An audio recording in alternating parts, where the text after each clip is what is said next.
I only ask them not to aim for nice looking husband. చూడండి, చాలామంది యవనస్తురాలకి చాలా lists ఉంటాయి. చాలా చక్కటి పొడుగైన వారు, లేకపోతే అందంగా ఉన్నవారు, మంచి 6 డిజిట్ శాలరీ ఉన్నవారు, వీరు కావాలి, వారు కావాలి, రిచ్ ఉన్న వ్యక్తి కావాలి, వీరు కావాలి అని ఎంతగానో ఆశలు ఉంటాయి.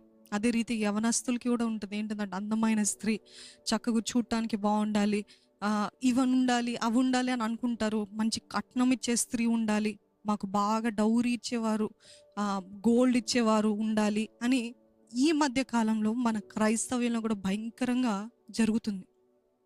అయితే దేవుని కృపను బట్టి నేను నేర్చుకున్నది ఏంటిదంటే, ఇవన్నీ కూడా ఒకవేళ మనకి తాత్కాలికంగా ఆనందం ఇస్తుందేమో. ఓకే, మీకు డబ్బులు వచ్చినాయి, ఓకే మీకు బంగారం వచ్చింది, ఓకే మీకు అందమైన భర్త వచ్చాడు. కానీ అదే అందమైన భర్త మీకు మోసం చేసి వేరే స్త్రీతో తిరిగితే మీకు ఎలా ఉంటుంది?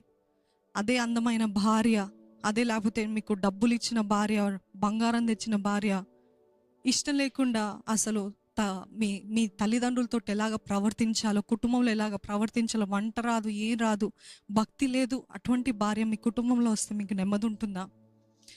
ఇవన్నీ తాత్కాలికమైన వాటివి, బహిరంగంగా బాహ్యమైన వాటిని చూస్తూ మనం అనుకుంటూ ఉంటాము ఇవి ఉంటే చాలా అనుకుంటాం. కానీ the only true foundation for happiness in a family is భయభక్తులు కలిగిన స్త్రీ, భయభక్తులు కలిగిన పురుషుడు కుటుంబంలో ఉంటే ఎంత నెమ్మది తెలుసా, ఎంత ఆనందం తెలుసా?